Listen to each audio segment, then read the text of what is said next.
Olá, bem-vindos ao último episódio desta primeira temporada do nosso podcast A Voz da Educação. Gravamos, como habitualmente, aqui no Centro Cultural Quinta Magnólia, hoje no auditório, onde fomos neste centro sempre recebidas, muito bem recebidas, nestes 18 episódios, e eu deixo aqui um agradecimento especial em nome da nossa associação Educer, a toda esta equipa fantástica do Centro Cultural Quinta Magnólia. A nossa convidada de hoje é uma mulher multifacetada. Ela é mãe, psicóloga, facilitadora de danças circulares, instrutora de yoga, dinamiza eventos, retiros, formações, workshops de culinária.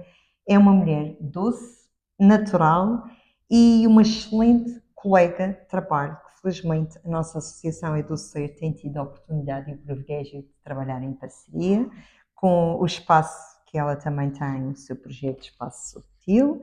Grata por teres aceito o nosso convite, Isabel. Obrigada eu. Vens fechar, de certeza, com chave de ouro esta nossa primeira temporada.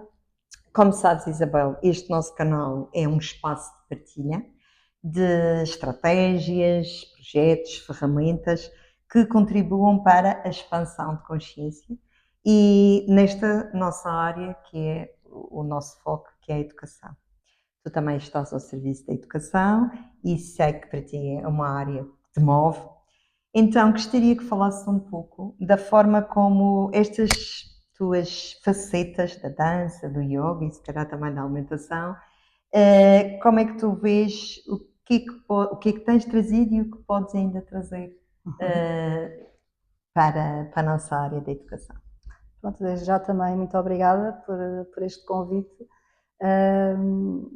Tem sido um prazer trabalhar sempre com vocês nestas áreas realmente de tomada de consciência. Acho que cada vez mais nós precisamos de refletir, ter tempos de paragem, de reflexão, porque a vida leva-nos nós perdemos na vida, não é? A vida leva-nos a ser tudo muito rápido e há falta, corremos o risco de não parando, corremos o risco de errarmos e de praticar sempre as mesmas coisas sem alterar, e o mundo está em mudança e por isso esse ajuste é muito importante, e estes tempos e estas palestras e este trabalho que vocês fazem é muito importante para todos nós refletirmos. Eu realmente estou dedicada à educação desde 2002. Antes de 2002 trabalhava na saúde, estava dedicada à saúde durante muitos anos. Fiz esta passagem na altura para a Educação Especial, que é assim chamada, a Direção Regional da Educação Especial, aqui na Madeira. Mas ao longo da minha caminhada na educação fui-me focando na parentalidade, que é a minha área de eleição, porque sempre trabalhei com as crianças mais jovens, a nível do pré-escolar, e nós nesses contextos de intervenção precoce dedicamos-nos mais aos contextos do que propriamente à criança, porque a criança é fruto de contextos. Claro. E então o nosso trabalho é muito na consultoria, tanto nas salas dos infantários e das pré-escolares, como com os pais, que são as entidades mais fortes que nós temos de tê-los como aliados no nosso trabalho. E devido cada vez mais aos desafios na parentalidade, nós temos programas interessantes de ajudar os pais a serem melhores pais e pais mais conscientes. Temos projetos e programas que trabalham diretamente com os pais. E depois também há aqui um fator que é muito importante, que é o meu alento no trabalho, que é a equipa. As equipas com quem nós trabalhamos, os colegas de trabalho do dia a dia. E eu vou a muitas escolas e tenho muitas equipas. E eu acho que há um trabalho muito giro que fazemos de nos apoiarmos umas às outras, seja nas reuniões que fazemos das equipas multidisciplinares, temos um ponto de ordem em que nos sentamos e refletimos sobre as situações, seja depois em eventos mais pontuais, de trazer, lá está, essas outras minhas áreas de interesse, como o yoga, como as danças circulares, e a culinária é mais a nível privado na minha casa. Ainda não fui para o serviço fazer aulas de culinária, mas quem sabe algum dia pode... Mas faz workshops e, sim, portanto... faço os workshops a nível privado.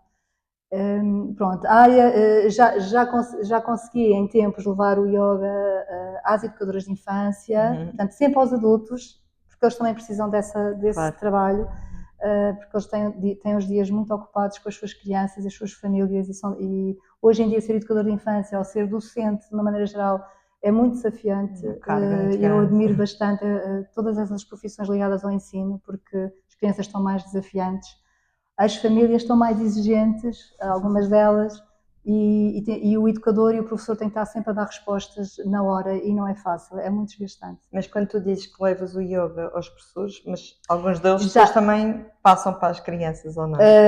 Sim, que- o yoga não tive essa porque o yoga para crianças é diferente, tem que ser uma formação específica Sim, que eu mas não penso tenho. eu, a meditação, a respiração, uma série de coisas. Essas estratégias com certeza que sim.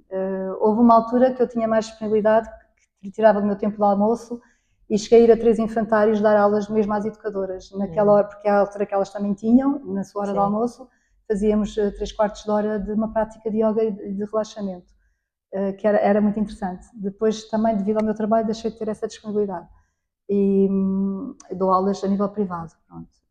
As danças circulares, este ano tive uma experiência muito interessante, que foi dar uma formação de danças circulares a professores e educadores de infância, que depois eles sim levaram para as suas escolas para aplicar com resultados muito positivos. Claro. Foi uma amostra Explica um pequena. pouco, para quem não, para mim é um tema que eu adoro, porque eu pratico as danças circulares contigo, mas para quem não sabe, dá assim um pouco uma visão do que é que são as danças circulares. Pronto. As danças circulares são mais conhecidas pelas danças circulares sagradas, portanto tem uma vertente mais específica a nível do sagrado e do meditativo, mas por todo o mundo as danças circulares aplicam-se a qualquer tipo de melodia e qualquer tipo de coreografia, e a maior parte das vezes a coreografia é feita em círculo, tal como o próprio nome indica. Poderá ser feito em círculo, poderá ser feito em linha, mas a maior parte das danças circulares são em círculo. Porquê? Traz esse efeito realmente de uma equidade e de uma inclusão das pessoas que vão estar presentes para ouvirem uma música e fazerem uma coreografia. Normalmente as coreografias são simples, para precisamente incluirmos as pessoas que dizem que não têm jeito para a dança. Eu própria nunca me vi a dançar, sempre adorei as artes, sempre adorei ver canto, dança, música em geral, mas nunca me vi a fazer isso. O acaso trouxe-me para as danças circulares e eu depois investi e fiz a minha formação nesta área. E para mim é sempre um prazer muito grande perceber a modificação que as pessoas vão tendo ao longo das suas crenças, quando o corpo expressa a falta de flexibilidade também mental e os bloqueios, e as pessoas dizem no início, mas eu não tenho jeito, mas eu não sei distinguir o direito do esquerdo, eu não posso este lado, o meu lado esquerdo não funciona, e passado um mês de estarem, elas próprias nem dão conta que já houve aquele desbloqueio, e que elas já fazem para a direita e já fazem para a esquerda. Portanto, as danças circulares trabalham a parte física, logicamente, muita parte mental, porque nós focamos, tanto que o papel de quem orienta as danças circulares chama-se do focalizador, porque nós tentamos focalizar a atenção das pessoas num centro e numa equidade das pessoas, são todas de mãos dadas. E simbolicamente esse centro também é o nosso centro. É o nosso centro, exatamente. Portanto, e quando nós damos as mãos, nós estamos lá uns para os outros. E se alguém se desequilibra, se alguém não tem tanto jeito, esse falta de jeito é diluído na roda toda, porque todos estamos ali para ajudar todos. O círculo sustenta. O círculo sustenta, exatamente. Eu digo sempre, a única regra é não caírem, que é impossível, não deixar ninguém cair. Agora isto depois a direita e a esquerda vai-se resolvendo ao longo das sessões. Permite-me uma grande criatividade e uma grande... Eu não sou coreógrafa, mas permite-me ir buscar passos perante uma música que eu ouço. Esta música é tão gira, apetecia-me levar isto para uma sessão de danças. Permite-me fazer isso. Olha, vou juntar o passo desta dança com aquela e sai uma coreografia também para aquela dança. Também é um espaço dança. de criatividade. É um espaço de grande criatividade. Na culinária também gosto de ter, mas nas danças também me dá essa oportunidade.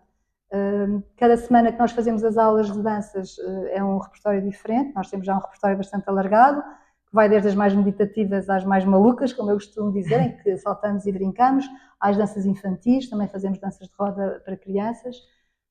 Mas eu estava há bocado a dizer que este ano tivesse a oportunidade de dar a formação a professores e educadores que foram espalhar. Eu tinha dito que a avaliação desta formação seria elas enviarem um vídeo com uma das coreografias. Nós fizemos várias temáticas dentro da formação, desde danças medievais às meditativas, às contemporâneas, fizemos vários tipos de repertório e às tradicionais do mundo, que também fazemos.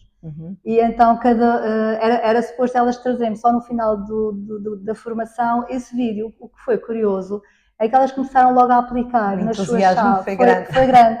E mandaram imensos vídeos ao longo da formação. Portanto, eu tive acesso, foi muito giro ver os alunos. Isto pagou fruto. O fruto, e foi desde a pré-escolar, tinha educadores de infância e tinha professores de segundo e terceiro ciclo, passando pelo primeiro ciclo. Portanto, todas elas mostraram diferentes faixas etárias de como a dança, num bloco de uma aula, por exemplo, no segundo e terceiro ciclo, um bloco de uma aula, uma professora de matemática, estava lá a ter.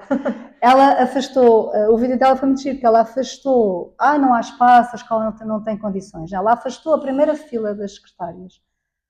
O quadro aqui, as cadeiras ali, ela fez uma dança que é em fila, que é os machetes, que é uma dança mexicana muito engraçada, e colocou aqueles miúdos a dançar num bloco de aula de 90 minutos. Ela fez ali uma paragem e depois ela disse-me que eles ficaram com muito mais atenção no bloco seguinte. Portanto, isso é uma boa prova de que não há obstáculos quando se quer. Não há quando se quer. E a nível nós temos danças em cadeira, portanto, que tanto serve, que eu costumo dizer, tanto serve para os mais pequeninos como para os mais crescidos. Claro. As danças em cadeira permite estar no meio num intervalo de uma aula, de 5 minutos no meio de uma aula, faz um trabalho de corpo com uma música engraçada e as crianças ficam muito mais aptas a estarem com concentração, claro, até porque e atenção. o movimento desperta, não é? Exato. Uma energia diferente.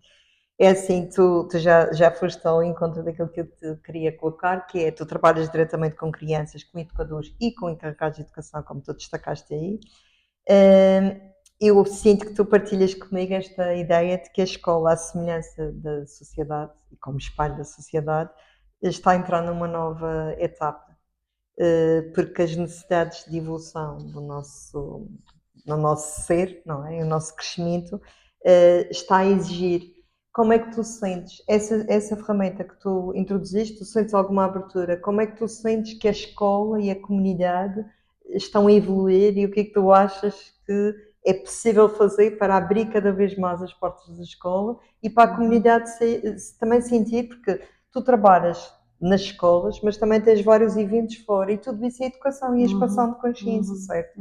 Então, como é que tu consegues visualizar esta forma de estar da comunidade? Achas que a escola verdadeiramente está a derrubar os seus muros e a deixar... Eu acho que a escola, a palavra é uma entidade muito genérica, mas as equipas com quem eu trabalho, eu acho que está a derrubar muros. Primeiro tem que ser na sua mentalidade, de cada um, de cada educador, de cada profissional da educação, derrubar as mentes dentro de mim, porque nós temos muito este discurso, não posso, não tenho condições, e como eu estava a dizer, eu sei que não é fácil. E sei que os contextos, eu não sou professora nem educadora, não sei o que é estar um dia inteiro a dar aulas, ou ter um grupo, ou responsabilizar-me pelos comportamentos das crianças, não sei o que é isso.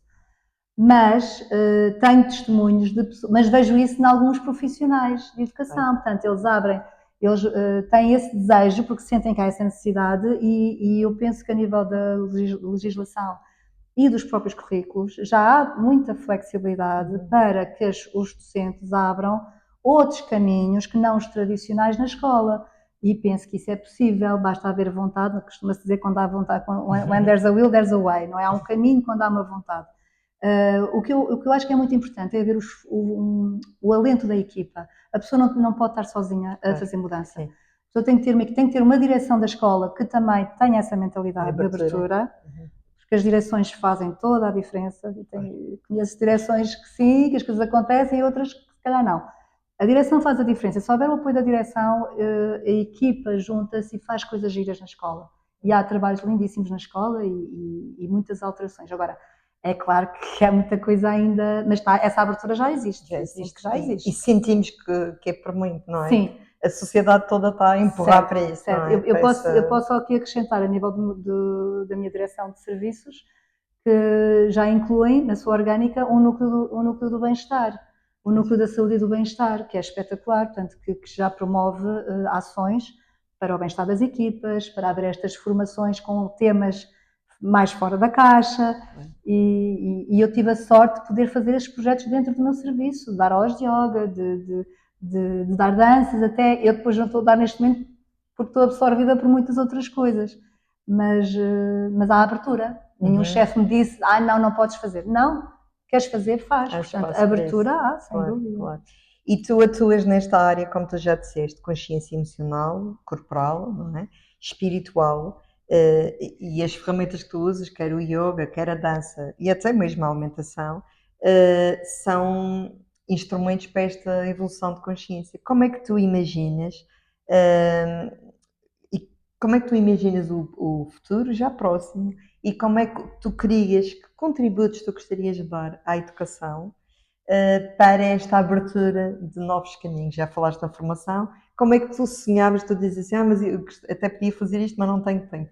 Se tu tivesse assim uma varinha mágica e tu dissesse assim, como é que tu querias agora, em que pontos é que tu gostarias de atuar para promover esta consciência que tu sentes que é importante? É evidente que se eu se eu pudesse, há uma área mais da psicologia, digamos, mais tradicional, que eu gosto muito, gostaria de aprofundar mais, que é a parentalidade. Gosto muito de trabalhar com os pais, e acho que eles precisam de muita ajuda, e naquilo que eu puder, gostaria de ter mais tempo para dinamizar estes programas, que nós já temos os programas. E gostaria de avançar com esse apoio para os educadores. Gostava de ter tempo com os educadores para, entre todos, trazermos mais luz, mais ferramentas, dar-lhes um tempo de reflexão. Gostava de trabalhar muito mais os adultos do que trabalho neste momento. Porque nós temos muito trabalho, muito trabalho burocrático, era isso infelizmente. Que eu ia dizer, quais são os constrangimentos para essa... Temos um trabalho burocrático pesado e temos muitas reuniões e fazemos muita consultoria e mediação nas reuniões, porque somos gestores de caso de todas as crianças que nós acompanhamos, temos um papel que é ser o gestor de caso, e isso implica mediarmos reuniões com entidades fora do serviço, dentro do serviço, com os pais, com os educadores, pronto.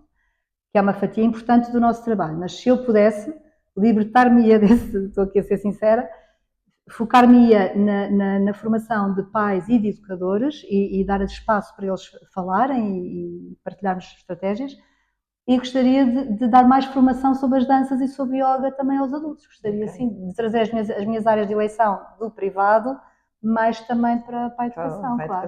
Porque já vês Porque são áreas que me ajudam a mim pessoalmente e que vejo os frutos nas pessoas com quem trabalho, claro.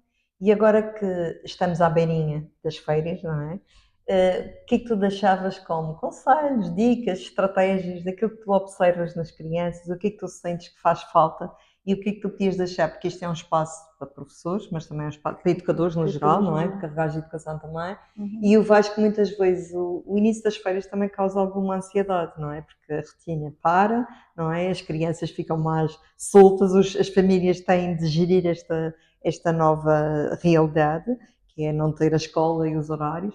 Que conselhos tu deixarias aqui daquilo que tu observas nas escolas onde vais, quer para os educadores, quer para as crianças? O que é que tu achas que podia tornar tudo isto mais leve e com maior consciência? Eu posso partilhar uma experiência que tive com os meus próprios filhos relativamente às férias. Tenho 3 filhos e eu lembro-me que nós tínhamos possibilidades financeiras e colocávamos nos ATLs no verão, para eles aquela coisa, não estarem em casa sem fazer nada.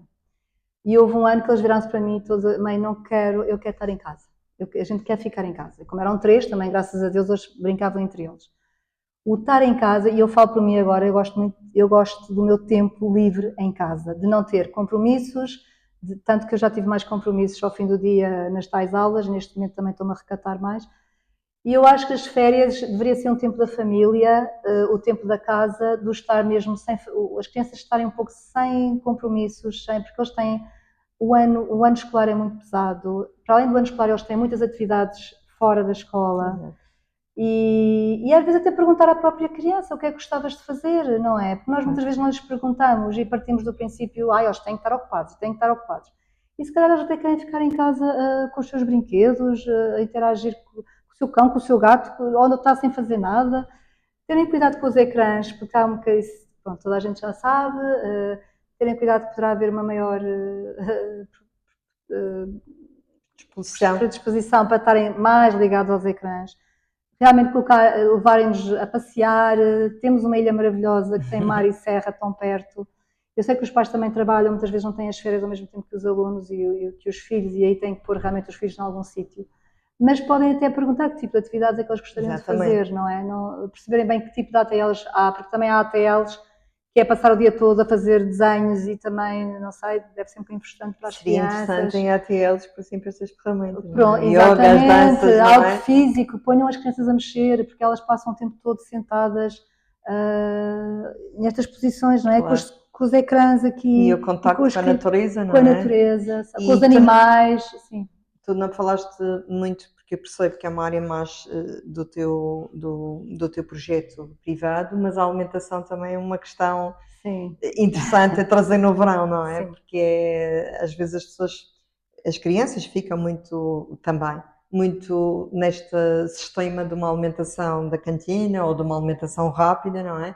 E a altura de férias pode ser também um tempo de criatividade, não é? De criatividade e de experimentarem novos sabores, sabores, porque hoje eu sinto que temos muitas crianças pequeninas com dificuldades na alimentação, pronto. que são muito seletivas e reagem a este sabor ou aquele. Também penso que se perdeu muito nas famílias o tempo da alimentação. Exato. O tempo da refeição não existe ultimamente, ou o pai ou a mãe, porque têm horários alternados ou porque trabalham em 2 empregos, deixaram de ter a refeição em família. Servia muito de modelo, porque se nós adultos não damos o exemplo, não é? A criança não come sopa, mas eu como sopa, eu mostro que estou a comer sopa à frente da criança. Muitas vezes também não. O pai não gosta de sopa, eu também não gosto de sopa. Pronto. Percebemos que nós somos os modelos das crianças, como pais, e temos que dar o exemplo. E, portanto, essa questão da alimentação tem muitas vertentes, não é? E não há regras, cada um sabe do que é que lhe faz bem e o que é que lhe faz mal, mas acho que as crianças deviam ter oportunidades de realmente experimentar novos sabores, irem para a cozinha com os pais, fazerem experiências, porque a cozinha é um espaço, como tu dizes, de criatividade. Para mim é um laboratório, não sou química nem bióloga, mas é um laboratório onde me permite experimentar e corre mal muitas vezes. Olha, se corre mal, vamos fazer desta maneira. Permite-me conhecer os ingredientes, olha, vamos já à loja comprar aquele ingrediente, perceber o que é que está, perceber os rótulos ensinar as crianças, as que sabem ler, perceberem que aquele cereal, se calhar se for ver os ingredientes, promete muita coisa na capa, mas se formos ver os ingredientes, leiam os ingredientes, porque nem sempre tudo o que está na capa é saudável. E claro, e também de vez em quando fazer uma asneirinha ou outra, estamos em férias, em férias gosto de comer os meus gelados, e gosto, é a minha perdição sempre os gelados no meio do verão, e gosto de ir a uma fast food, pronto, as crianças também gostam e faz um ambiente em família também. Mas essa estrutura da família, desse tempo muito de refeição e à mesa é importante. Isabel, eu penso que quem nos ouve ficará a pensar assim, ok, como é que eu chego a estas ferramentas? Queres-nos deixar aqui um pouco as indicações para um pai que esteja a pensar, gostava que o meu filho tivesse a oportunidade de praticar yoga ou as danças, ou um encarregado de educação, ou um professor mesmo gostaria de trazer esta oportunidade à minha turma?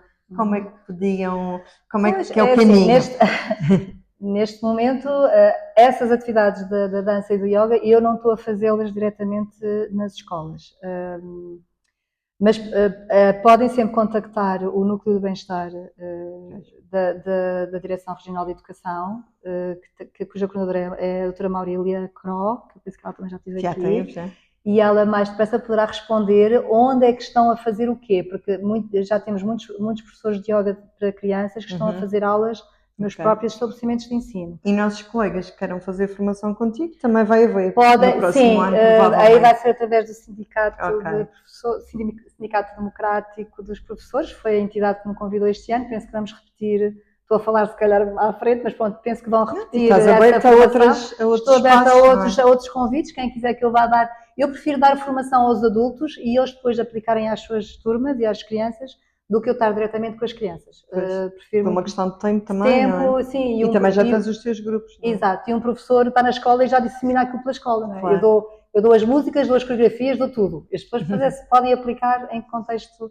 Tive uma aluna, curiosamente, estava na Universidade Sénior da Ribeira Brava e ela acabou de me enviar um e-mail com um vídeo em que o encerramento da Universidade Sénior foi com uma dança em cadeira, para os séniores, claro, e que gostei bastante de perceber que ela tinha aplicado uma das danças que não são minhas, que existem YouTubes, e eu só faço a organização da formação, não é? E dou a ferramenta, mas estas ferramentas estão espalhadas nos YouTubes, vocês podem pôr danças circulares no YouTube e aparece tanta coisa.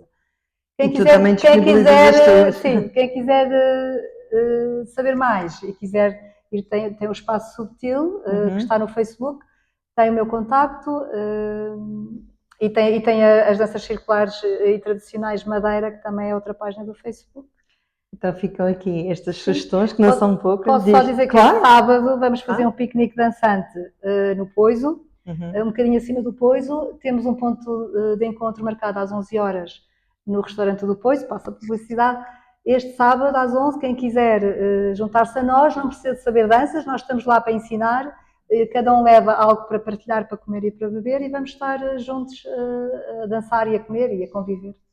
Lá está, tu levas acabas por criar aí eventos em que várias dessas ferramentas são colocadas.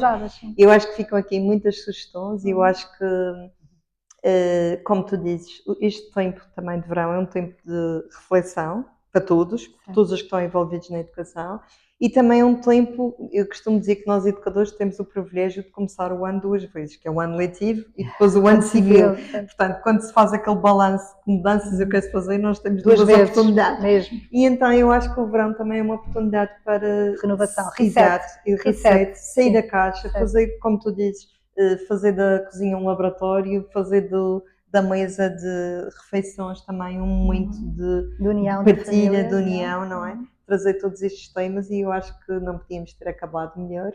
Obrigada, Isabel. Obrigada eu. Obrigada a todos os que nos seguem. Exato, umas boas férias.